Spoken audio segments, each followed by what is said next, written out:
بالحب تلقاك البدور ضيف الأماني والسرور. الله وبركاته.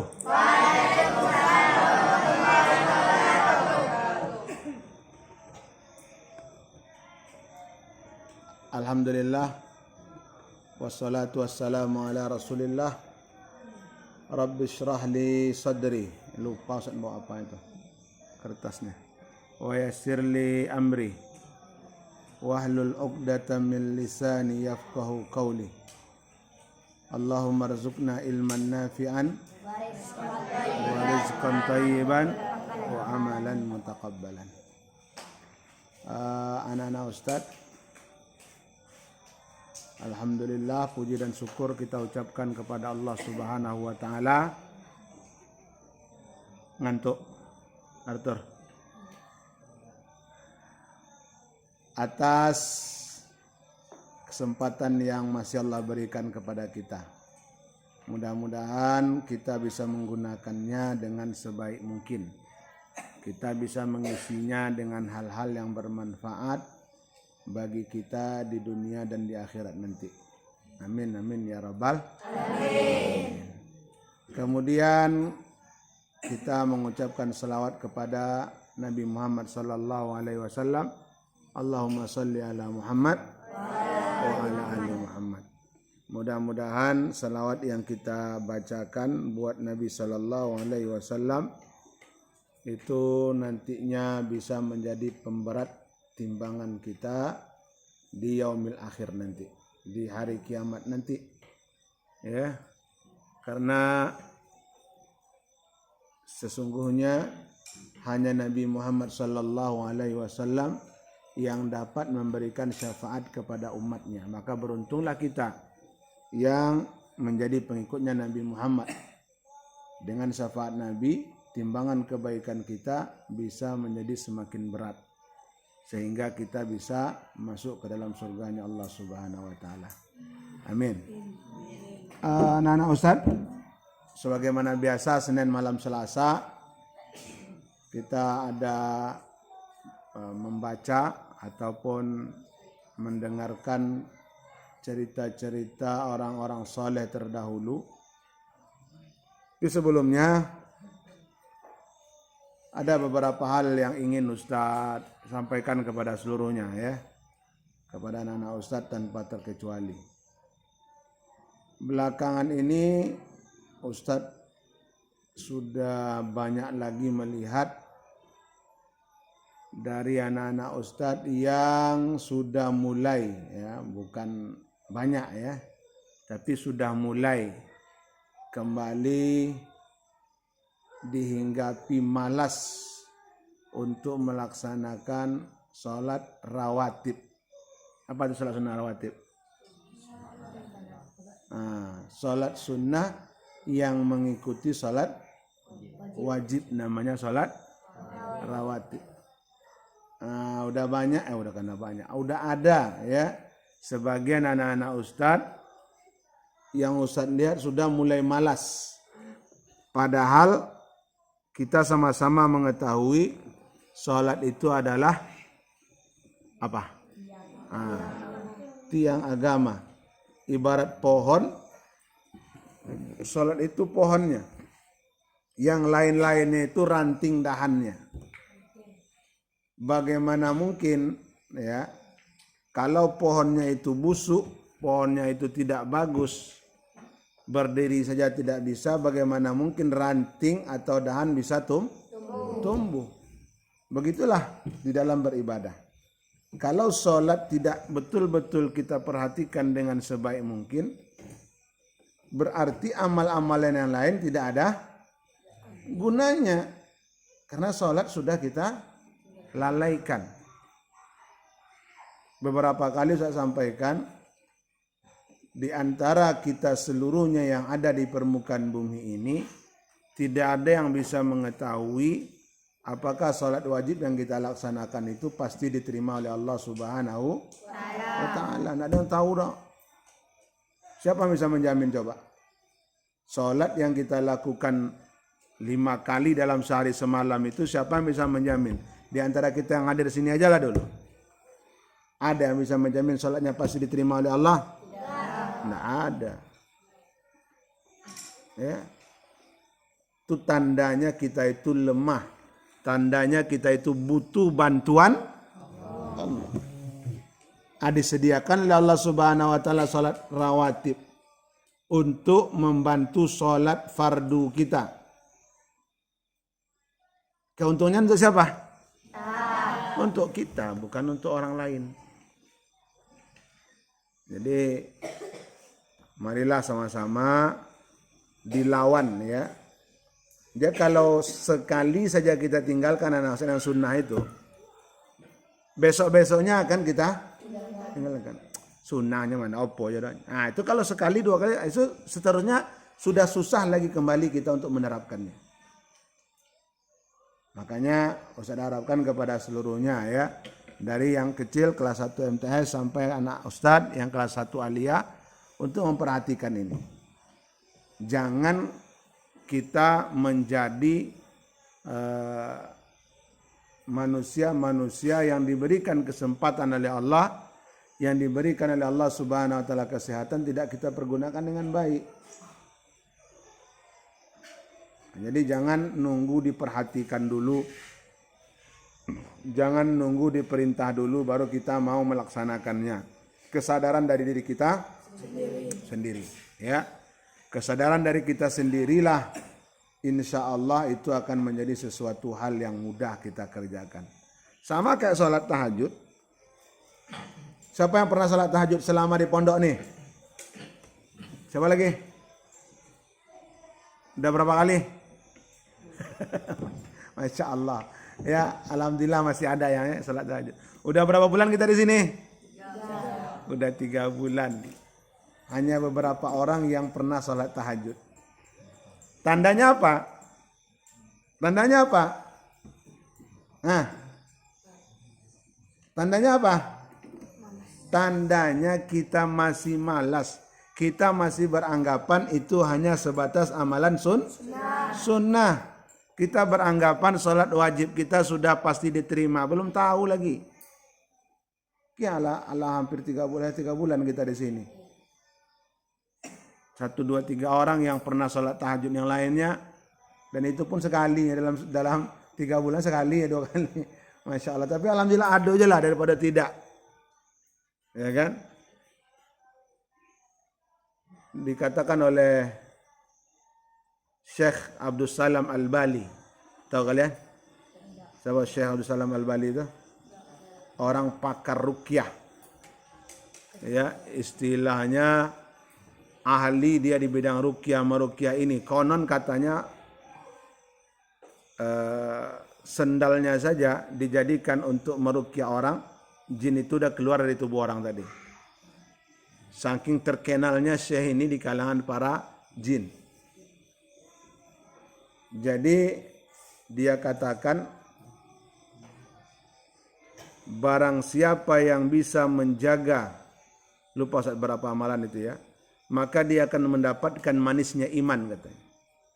Indahnya lezatnya beribadah. Yang pertama katanya puasa 3 hari setiap bulannya. Puasa apa namanya tuh? Nah, Ayyamul Bid. Setiap bulan Hijriyah itu ada namanya Ayyamul Bid. Puasa Ayyamul Bid yaitu tanggal 13, 14, 15. 3 hari. Siapa yang bisa menjaga ini seumur hidupnya? Kemudian yang kedua bisa menjaga sholat duha. Nah, sholat duha. Lah 3 bulan ada sih kau. Siapa yang pernah? 1, 2, lumayan banyak. Kalau tahajud di seketik tadi ya. Udah berapa kali rata-rata sholat duha? 3. Nah, udah 3 bulan 3 kali, berarti sebulan sekali. Masya Allah, jadi je lah nak, ya, daripada tidak. Tapi yang dianjurkan oleh Syekh ini seumur hidup bisa dia jaga sholat duha ini. Apa manfaat sholat duha? melancarkan kegiatan apa yang kita lakukan pada hari tersebut. Kalau kita ingin berusaha, maka usaha kita akan lancar. Kalau kita ingin belajar, maka pelajaran kita akan lancar. Jadi banyak manfaatnya. Kemudian barang siapa yang terakhir bisa menjaga sholat witir. Witir itu sholat apa tuh? Siapa yang tahu sholat witir apa? Iya, sholatnya ganjil. Rakaatnya ganjil. Sholat witir itu sholat apa? Masya Allah. Sholat penutup. Dari seluruh amal ibadah kita, sehari itu ditutup dengan sholat witir. Ini kata Syekh Abdul Salam Bali, barang siapa bisa menjaga 3 amalan ini seumur hidupnya, maka dia akan mendapatkan nikmatnya beribadah. Tidak terasa lelah, tidak terasa terpaksa, tidak terasa capek dia melaksanakan ibadah. Kenapa? Karena memang sholat ini atau amalan-amalan ini amalan-amalan yang banyak disengaja ditinggalkan oleh orang. Ayamul bid kan? 3 hari. Malam mau puasa sunnah lainnya kan? Senin Kamis tidak bisa, ada kan 3 hari lah. Sunnahnya mah tinggalkan aja lah. Jadi banyak akhirnya orang-orang meninggalkan. Bahkan pernah kalian mendengar puasa Ayamul bid? Sebelum di sini? Nah, ada kan? Itulah yang sering kita dengar puasa Senin Kamis. Itu yang paling sering kita dengar. Ayamul bid jarang kita dengar. Kenapa? Karena tidak ada perhatian kita kepada ibadah-ibadah seperti itu. Salat duha. Padahal kita sudah tahu kalian sebelum di sini sudah tahu yang namanya salat duha, tahu kan? Tahu. Karena dari SD sudah diajarkan. Ya kan? Di SD mana-mana SD Islam itu sudah diajarkan, bahkan dianjurkan. Istirahat itu digiring dulu ke masjid atau ke suraunya atau ke musolanya. Ayo salat duha semuanya, kata ustaz sama ustazahnya. Salat duha sama-sama. Tetapi yang amat sangat kita sayangkan, masih sedikit di kalangan kita yang mau melaksanakan salat duha. Begitu juga salat witir. Kapan waktu salat witir? Siapa yang tahu? Mulainya setelah salat Isya. Setelah salat Isya kita sudah bisa salat witir. Tidak mesti harus menunggu malam, harus tidur dulu, enggak. Ya. Berapa paling sedikit rakaatnya? 1. Sudah salat ba'diyah Isya 2 rakaat. Berdiri sekali lagi kita salat 1 rakaat, itu salat witir. Selesai. Malam tak perlu kita bangun lagi. Karena salat tahajud tadi kan illa masya Allah, ya, kecuali orang-orang yang memang dijaga oleh Allah Subhanahu wa taala, memang diberikan kebaikan lebih oleh Allah Subhanahu wa taala yang bisa terbangun tengah malam. Tapi ada di antara santri ini saya dengar sering bangun malam-malam, jam 3 sering bangun, jam 4 sering bangun. Tapi bukan sholat. Ngapa? Rugi kalian. Bangun jam 3, bangun jam 4, cik mandi aja nya. Nyuci. Nak sholat kalian dah, ya Allah. Berapa terbuang waktu yang sangat berharga itu. Sudah diberikan bangun oleh Allah Subhanahu wa taala. Jarang orang yang bisa seperti itu. Kalian bisa dah. Cuman sayang enggak untuk salat aja. Ayahnya lah senang. Wih, anak ini bangun jam 3 nyampe. Ngapong yang mandi. Aduh. Jadinya lah ya. Sudah bagus juga itu daripada lolok je kau jual di pondok ni kan itu. Tapi istilah nak. Jarang orang yang bisa seperti itu. Coba lah tanya kawan kalian. Tidak ada yang terbangun sendiri, mata terbuka jam 3 jam 4 itu jarang ada. Tidak ada yang ada. Payah. Kalian diberikan tuh. Ya Rabbi. Hampir tiap malam kamu bangun jam 3. Tiap hari. Ya Allah. Kalau seandainya kamu isi dulu, kamu gosok gigi, berwuduk, sholat dulu baru kamu mandi, mau nyuci, itu ya Allah berkah hidup kamu mau Rabbi, ya Allah. Berapa banyak dapat pahala sama orang tua kamu tuh. Kamu beribadah, orang tuamu dapat juga tuh. Rugi jadinya kan. Hanya sekedar mandi atau pergi buang ayu aja tuh lolok balik. Ya Allah, ya Allah. Padahal dalam hadisnya Nabi SAW mengatakan, apa punya di sini lupa Ustaz tuh. Artinya seperti ini, apabila salah seorang kalian terbangun tengah malam, maka berdoalah, HP tengok HP ya, chat lo nya ya kan. Menunggu chat sampai subuh. Anda salat tahajud dan menunggu chat dah kan? No. Ya. Dek nunggu itu ndak jadi salat tahajud ya Allah, ngeri. Rugi berapa rugi itu coba dibayangkan ruginya ya Allah. Sudah kita ngantuk, yang kita dapatkan ndak ada apa yang dapatkannya. Ya kan? Berapa rugi awak doa? Ancak lolok bono le jole kan? Bokau. Daripada bangun ndak jelas, ndak salat tahajudnya dah kan? Aman nunggu chat, pagi yang di chat ke lolok kiranya aja kan? Ndak ku jago dah. Makanya ini kata Syekh Abdul Salam Bali, dan memang ini amalan-amalan kalau kita lihat ya orang-orang soleh, orang-orang yang diberikan oleh Allah Subhanahu Wa Taala kekhusyuan dalam beribadah. Dia beda nak, ya. Ada orang pintar, ya, pintar dia, banyak pengetahuannya, tetapi dia tidak perhatian dengan ibadahnya, ya, tidak terlalu ambil pusing dia, cukup yang wajib-wajib saja. Berbeda dengan orang yang kapasitas ilmunya hanya biasa-biasa saja, tetapi ibadahnya dia jaga, itu sangat berbeda bawaannya. Bawaannya, tingkah lakunya, muamalahnya, tutur katanya itu berbeda. Kebanyakan orang yang hanya mengandalkan kecerdasannya saja, dia banyak mengetahui ilmu saja tanpa ada praktek dalam ibadahnya, tidak dia jaga kualitas ibadahnya, akhirnya timbul apa? Sifat ta'ajjub, sifat sombong. Seolah-olah dengan ilmu yang dia punya, dia sudah bisa meraih surga. Betul, ibadah itu bisa kita raih dengan ilmu. Tetapi apa guna kalau hanya ilmu saja tanpa ibadahnya, kita praktekkan ilmu itu dalam ibadah, ada guna. Nah, makanya Ustaz, cobalah kalau tidak percaya kalian, dijaga. Ustaz pernah cerita sama kalian, kami dulu nak ya, saking banyaknya orang bangun untuk salat tahajud waktu di pondoknya, sama kayak kalian. Ustaz tamat SD juga masuk pondok sama kayak kalian. Ndak masuk SMP, tamat SMA baru ke pondok, ndak dong. Bahkan mulai dari awal Ustaz masuk, kalau di pondok kita alhamdulillah masih bisa setiap hari dikunjung.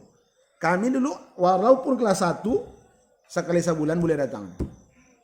Mulai masuk, melangkah kaki ke pondok doa, peraturan sudah berlaku. Anak hanya boleh dijenguk sekali sebulan. Nak menangi lah situ. Seperti itu doa. Perjuangan yang harus kami lewati anak-anak Ustaz. Tetapi tidak mematahkan semangat kami untuk fastabiqul khairat. Apa itu fastabiqul khairat tuh? Berlomba-lomba dalam kebaikan. Kalau bangun kawan malam tuh salat tahajud, pagi-pagi pas bangun pas azan subuh tengok kan, menyesalnya hati, ya Allah, ampun nak bangun malam tadi. Kawan dan tengok tuh, menyesal hati itu, ndak untuk riak, ndak untuk apa, tapi memang perasaan seperti itu rata-rata kami di pondok semuanya memiliki. Sehingga berlomba-lomba beli jam beker. Jam beker yang ada sekarang dijual tuh orang mah tang bunyi baru adu apa doh. Itu. Ndak yang pakai bunyi bel neng tapi tang bunyi. Itu tuh memang memekak, memang sengaja dibeli itu. Biar bangun. Supaya apa? Supaya tidak tertinggal oleh kawan-kawan tahajud pun yang ndak bisa. Seperti itu kami belajar di pondok dulu. Sehingga malam itu jam 3, jam 4 itu ndak ada lagi. Walaupun tidak ada lampu seperti ini, masjid sudah penuh. Di sudut sana, belakang sini, semuanya. Bahkan ada salah satu kawan Ustaz, yang Ustaz sampai sekarang salut nih ya, memang dari dulu perhatian dia untuk hafalan Al-Quran ini bagus, ya. Dan dia sekarang di pondok Bang Askal kalian, ya. Dia itu kalau sholat tahajud 1 rakaat itu 1 juz. Jadi tahajud itu dijadikan untuk murojaah hafalannya. Bayangkan deh kalian tuh, pahala dapat, hafalan terulang. Bangun di jam 3, 1 rakaat 1 juz. Bila selesai Pak Haji ke sholat, saya bilang, udah capek pula usah menghafal kan. Dia lagi sholat, dia apa? Ini tidur nih, saya bilang. Saya tanya, apa yang baca? Kenapa bang? Untuk merojaah langsung ada dan. Oh, mantap. Ustaz coba juga, anak bisa Ustaz. Nyapa Ustaz nak lancar. Ya. Apa lagi sambungannya? Aku suka jadi Ustaz salat dah kan. Nah, akhirnya apa yang dapat je lah. Kalau dia tuh 1 rakaat 1 juz, 1 rakaat, masya Allah ya mah. Jadi banyak faedahnya. Ya, banyak faedahnya. Itu semua kalau sudah terbiasa itu akan mudah, nak berat. Tanya Arabki, ya kan Arabki? Ngantuk juga kamu pagi bangun malam tuh lagi? Enggak, karena ada terbiasa. Enggak kan ngantuk, ngantuk itu belum pernah kita manusiawi kan. Cuman masih bisa ditahan. Kenapa? Karena sudah terbiasa. Tapi kalau alun terbiasa yang ya Allah malam tadi tahajud ngantuk nanti ingin lolok lah deh. Itu paling kalian sekali salat tahajud itu ya. Ya kan? Nah, makanya Ustaz harapkan kepada anak Ustaz seluruhnya, ya tolong diperhatikan ibadah kita nak, terkhusus sholat. Ya. Jangan pernah kita melalaikan, menyepelekan yang namanya sholat. Jangan sampai. Sesukses apapun kalian kelak, setinggi apapun ilmu kalian nanti, tolong sholat kalian jangan kalian lalaikan, jangan kalian sepelekan. Karena ini yang akan kita bawa ke hadapan Allah Subhanahu wa Ta'ala. Makanya Ustadz sangat-sangat perhatian kepada yang namanya sholat. Ustadz tidak akan respect itu terkesan ya, tidak akan ada segan Ustadz siapapun mereka. Kalau sholatnya tidak dia jaga dengan baik, Ustaz tidak ada apanya, tidak ada Ustaz. Ini orang ini percuma aja nih, ilmu aja banyak, sholat tidak dia perhatikan. Sholat aja tidak dia perhatikan, tiang agama tidak menjadi kualitas nomor 1 dalam hidupnya, percuma aja, tidak ada guna. Maka Ustaz tidak perlu Ustaz, ini orangnya banyak ilmunya nih, ini tinggi apanya ini, titel segala macam. Kalau sholatnya saja sudah tidak biasa dia jaga, apa gunanya? Nah, ini makanya saya harapkan dari sekarang kalian belajar, ya, latih dari sekarang. Siapa kawan kamu sering bangun malam rapi? Apis enggak lah? Payah juga. Ya. Payah juga bangunnya. Jadi kamu setiap malam bangun umur tuh? Masya Allah lagi. Sholat besok lagi. 2 rakaat jadilah sudah itu, tambah 1 rakaat witir kan. Baru mau mandi mau nyuci insya Allah berkah hidup. Ya. Cobalah praktekkan sampai kamu pulang nanti, ya Allah, lezat, nikmat. Ya. Itu kalau betul-betul kita jaga dengan sebaik mungkin. Nah, ini harapan Ustaz ya. Makanya ini sering Ustaz perhatikan. Ya. Walaupun Ustaz sering lambat ke masjid, tetapi ini tetap menjadi perhatian nomor 1 bagi Ustaz. Bagaimana kalian dalam sholat, memulai sholat, setelah sholat, Ustaz perhatikan terus. Orang-orangnya yang saya heran itu aja terus orang-orangnya. Sekali-sekali ada orang lain yang satu-satu yang entah sengaja memang dia jauh-jauh dari ustadz-ustadznya sholatnya atau bagaimana, enggak tahu Ustaz, atau pura-pura sama kawannya sholat diri dia, setelah itu duduk lagi dia, setelah itu keluar pula dia gitu kan. Itu ya. Jadi ini saya harapkan kalau ini kalian jadikan ini bahan permainan sholat tadi, apalagi yang lainnya. ini. Jadi tolong kepada anak-anak Ustaz timbulkan dari hati kita masing-masing bahwasanya salat itu ibadah yang akan saya bawa nanti menghadap Allah. Salat ini yang akan pertama kali ditanyai oleh Allah Subhanahu wa taala, bukan yang lain. Kalau ini sudah bisa kalian jaga anak-anak Ustaz, yakin dan percayalah sama Ustaz, seluruh ibadah yang lain akan mudah kalian laksanakan. Dalam ibadah ke ibadah kalian yang lain, dalam muamalah, tingkah laku kalian bergaul juga sudah bisa kalian terapkan. Tapi kalau ini tidak bisa kalian jaga, yakin dan percayalah kepada Ustaz, sia-sia semuanya. Tidak ada berguna. Ibarat Ustaz omong tadi, pohon kan. Kalau batangnya saja, batang pohon yang besarnya itu saja sudah tidak sehat, gimana ranting? Jangan kan mau tumbuh cabang dahan baru, ranting yang ada juga bisa jadi mati dia, busuk-busuk, layu, patah, mati. Bagaimana akan tumbuh dahan yang baru, ranting yang baru? Tidak bisa, pohonnya sudah rusak. Nah, seperti itulah sholat. Bisa dipahami nih? Ini dah lama sebenarnya saya perhatikan ini udah 2 minggu ya, 2 minggu yang lewat. Tapi tidak ada kesempatan. Pagi Ustaz tengok ya lupa Ustaz. Pas udah masuk lupa saya bilang kan. Nah, Ustaz ingat tadi pas nanti malam ada kajian, pas malam nantilah sampaikan.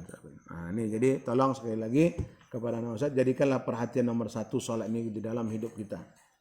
Ya, Ustaz dari dulu sampai sekarang itulah bahan acuan Ustaz untuk menilai anak didik Ustaz. Ya, sholatnya Ustaz tengok. Dimanapun, kapanpun, bahkan ketika ada akhwat yang bertanya kepada Ustaz, Ustaz saya mau mencari pasangan hidup, saya mau mencari suami. Bagaimana cara saya menentukan suami saya itu atau laki-laki itu baik atau tidaknya? Ustaz jawab, tengok sholatnya dia. Terutama sholat subuh dan sholat isyanya. Kalau laki-laki itu bisa menjaga sholatnya dengan baik, terutama sholat subuh dan isyanya, elok pajir dulu, nikahlah. Walaupun dia belum punya pekerjaan, itu laki-laki baik. Jangan disia-siakan, saya bilang. Seperti itu. Karena memang timbangan itu sholat tadi. Kalau sholat aja tidak bisa dia jaga, bagaimana dia mau jaga anak orang kan itu? Sholat aja tiang agama, tidak bisa dia jaga. Itu kan menjaga anak lain, anak gadiwang, anak kan bisa. Ya Rehan ya. Masya Allah ya. Pokoknya itu yang jadi acuan Ustaz itu terus ya. Seperti apapun dianya, kata orang dia hafal Al-Quran, kata orang dia banyak hafal hadis, kata orang dia pintar, kata orang dia jenius. Tapi kalau ketika Ustaz tengok sholatnya, Ustaz udahlah. Bukan Ustaz menyepelekan, tidak. Tetapi itu dari dulu Ustaz menjadikan acuan Ustaz. Makanya Ustaz tidak terlalu respon kepada orang-orang yang mempermain-mainkan sholat atau melalai-lalai atau tidak perhatian dalam sholat atau tidak terlalu respon Ustaz kepada orang-orang seperti ini. Nah ini. Karena memang itu sudah janji Allah Subhanahu wa taala, inna sholata tanha 'anil fahsya'i wal munkar. Salat yang bisa mencegah kita dari perbuatan keji dan perbuatan mungkar. Salat itu kuncinya. Baiklah anak-anak Ustaz. Pada pertemuan minggu kemarin, ya ini sekedar pembahasan sebelum kita masuk. Karena Ustaz lupa juga membawa bukunya, kopiannya. Pada minggu kemarin kita sudah membahas seorang sahabat yang bernama, siapa namanya?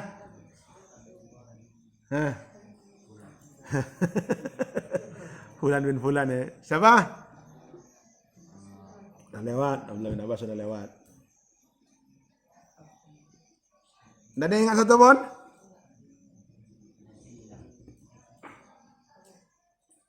Ja'far bin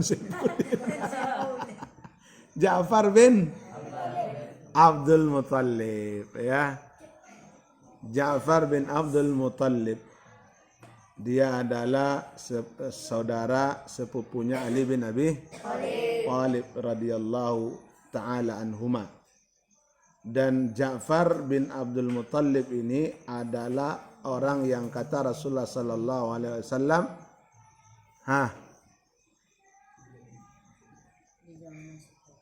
Ya betul. Orang yang memiliki sifat dan ciri-ciri Nabi Muhammad sallallahu alaihi wasallam. Mirip dia. Ya. Mirip dia dengan Rasulullah sallallahu alaihi wasallam. Dan kita juga telah membahas bagaimana kehidupan dia di masa kecilnya dan kapan dia masuk Islam. Tidak lama setelah Ali bin Abi Thalib memeluk Islam, Ja'far bin Abdul Muttalib juga memeluk agama Islam. Dan dalam hadis juga Nabi sallallahu alaihi wasallam mengatakan Ja'far bin Abdul Muttalib ini dia mempunyai apa? Dia mempunyai anak. Dia mempunyai dua Istri.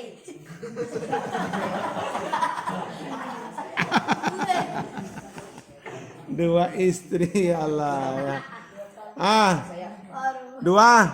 Dua sayap. Dia mempunyai dua sayap. Nabi sallallahu alaihi wasallam sudah melihat Ja'far bin Abdul Muttalib, dia terbang di surga dengan dua sayapnya. Kenapa? Nah, sebagai pengganti kedua tangan Ja'far bin Abdul Muttalib ini putus. Dia kalau perang dulu perang kan orang pakai pedang, pakai panah, ndak ada pakai pakai bom buar, ndak ada seperti itu dulu dah ya. Bahkan dulu sebagaimana pernah saya ceritakan itu, untuk menjatuhkan mental lawan dicari orang yang paling kuat di antara dua kelompok yang akan berperang. Umat Islam mengasih satu utusan, yang kafir mengasih satu utusan, dibuatkan arena, diadu situ. Adu ya, situlah nampak perang dulu tuh betul-betul apa namanya itu ya, gentleman bahasa gini ya, laki-laki kali gitu.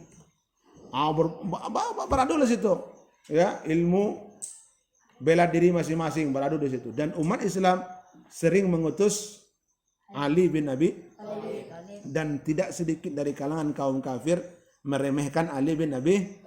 Kenapa? Nah, karena dia kecil. Meremehkan masa kuat? Karena dia kecil. Ya, Ali bin Abi Thalib itu kecil dia orang.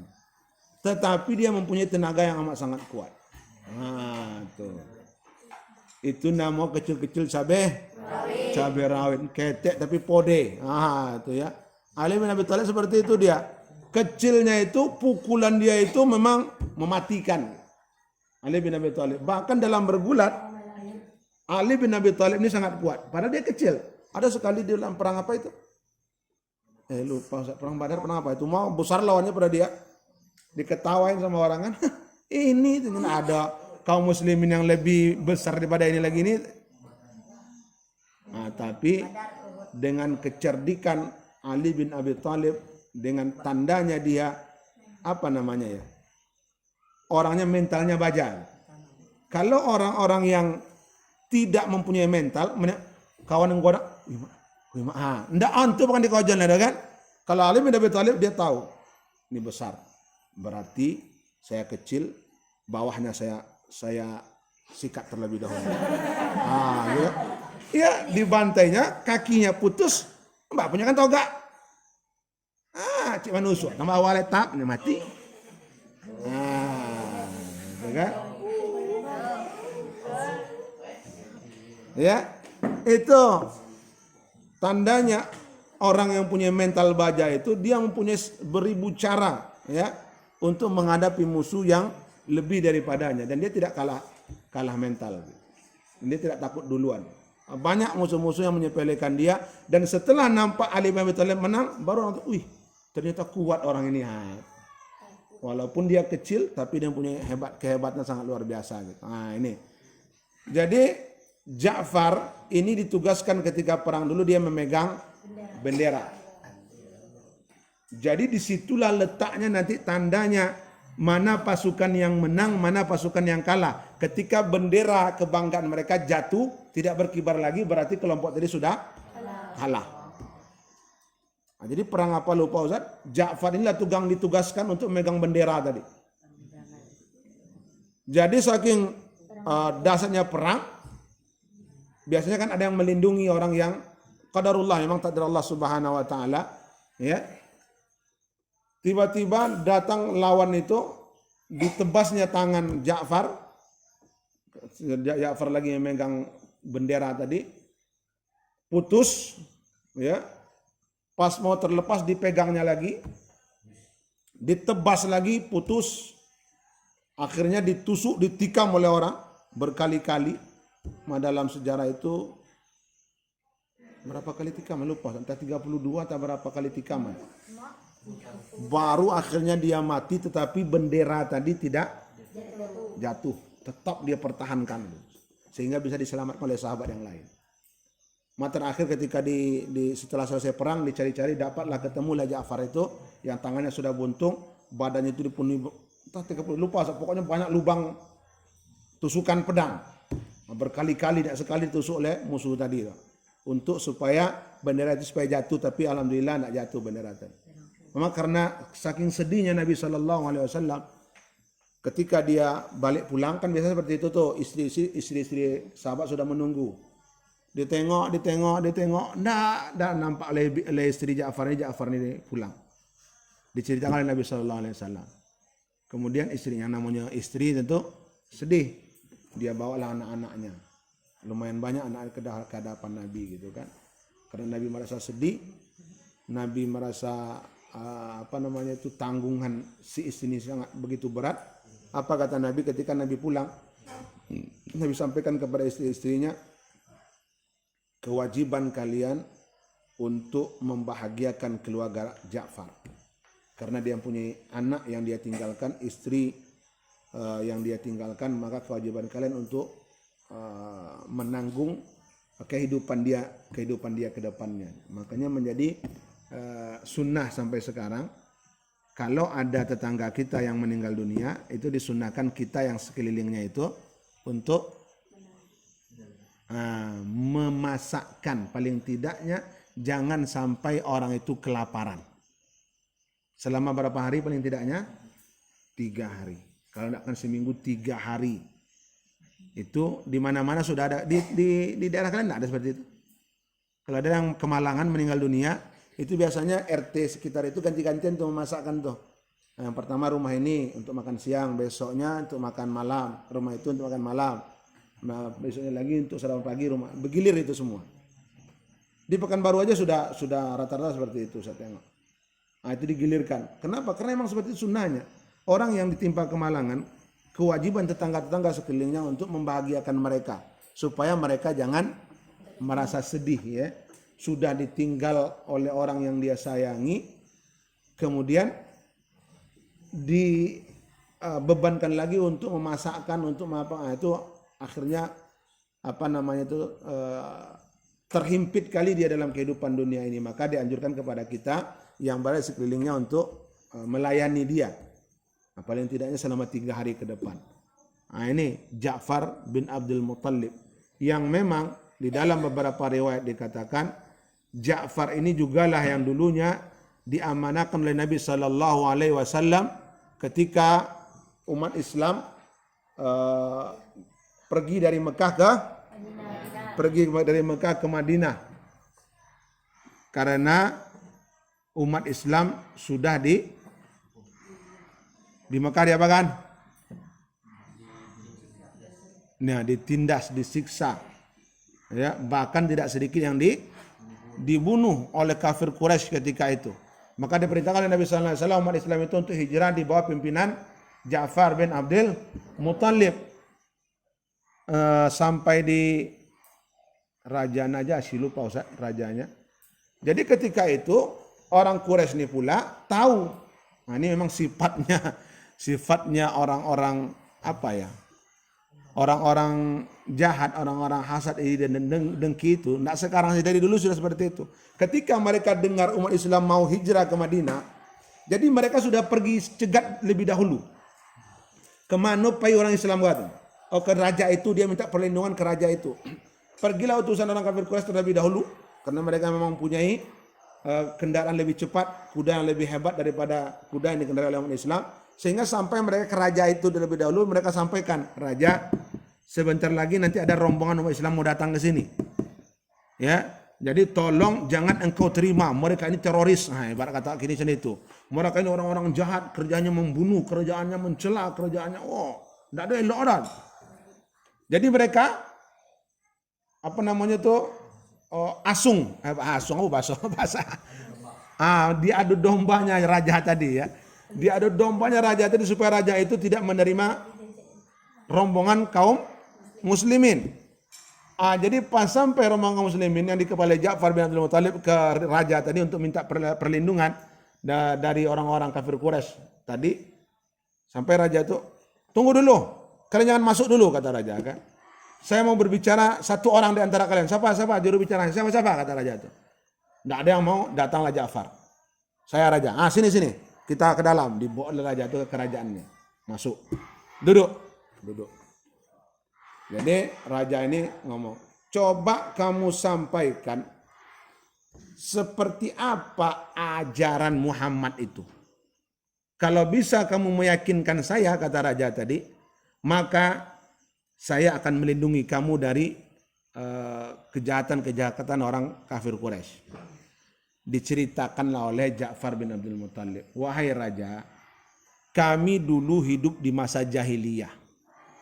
Kami dulu mengibadati patung-patung berhala yang tidak bisa memberikan kepada kami manfaat atau apapun macam bentuknya. Kami dulu sering minum minuman keras, bahkan kami dulu sering makan bangkai, bahkan kami dulu sering berzina. Kami pokoknya semuanya kelam kehidupan kami. Datang Nabi Muhammad membawa ajaran Islam, dibawanya kami untuk mengibadati Allah, dibawanya kami untuk meninggalkan perbuatan-perbuatan dosa, perbuatan-perbuatan maksiat. Kami mau mendengarnya, kami patuh, kami kerjakan segala apa yang diperintahkannya. Tahu-tahu orang kafir Quraisy mendengar kami mengikuti ajaran Nabi Muhammad, mereka tidak terima, mereka siksa kami, mereka bunuh kami, mereka apakan kami. Lalu di mana letak salah kami? Kata Ja'far bin Abi Thalib. Oh, gitu ceritanya, kata raja nih. Saya dapat pengaduan tidak seperti ini. Seperti itulah kenyataannya. Makanya kami datang ke sini ini untuk minta perlindungan dari raja. Kata Ja'far bin Abdul Muttalib. Kalau gitu masuk semua. Itulah raja itu akhirnya mendengar cerita itu, dia ingin ketemu dengan Nabi Muhammad dan mengucapkan 2 kalimat syahadat. Ini jasa-jasa Ja'far bin Abdul Muttalib dalam memperjuangkan agama Islam. Dan banyak lagi jasa-jasa cerita-ceritanya yang lain. Yang intinya bagi kita semua apa? Kalau kita betul-betul ikhlas dalam membela agama Allah Subhanahu wa taala, yakin dan percayalah apapun yang kita kerjakan akan dibantu oleh Allah Subhanahu wa taala. Contoh seperti sekarangnya. Dalam bentuk membela Allah kita belajar di pondok. Ya kan? Supaya apa? Supaya umat Islam jangan dibodoh-bodohi, ditindas oleh orang-orang di luar agama Islam. Makanya dalam rangka membela Islam kita ini belajar di pondok ini membela Islam. Di tangan kalian inilah besok nanti ini cikal bakal dakwah Islam itu. Di tangan kalian inilah besok maju tidaknya dakwah Islam ini. Kalau kalian betul-betul mengisi selama di pondok ini dengan betul-betul belajar dengan tekun dan memperhatikan nasihat-nasihat gurunya, insya Allah yakin dan percayalah kalian akan kelaknya bisa menjadi pembela-pembela agama Islam. Amin amin ya rabbal alamin. Udah jam berapa? Wih, pantasnya ngantuk kalian ya. Masa kira masih jam 9 tadi. Ya udahlah ya. Mudah-mudahan apa yang kita bahas pada kesempatan malam hari ini bisa menjadi sesuatu yang bermanfaat bagi kita, terutama bagi Ustaz pribadi. Dan terakhir Ustaz tetap berdoa ya. Semoga Allah Subhanahu wa taala menjadikan anak-anak Ustaz ini seluruhnya anak-anak yang saleh. Amin. Yang berbakti kepada kedua orang tuanya. Amin. Kepada guru-gurunya. Amin. Berguna bagi agama dan bangsanya. Amin. dan tercapai cita-citanya. Amin amin ya rabbal alamin. Kita tutup dengan doa kepada majelis. Subhanakallahumma asyhadu an la ilaha illa anta astaghfiruka wa atubu ilaik. Assalamualaikum warahmatullahi wabarakatuh. Waalaikumsalam warahmatullahi wabarakatuh. Silakan.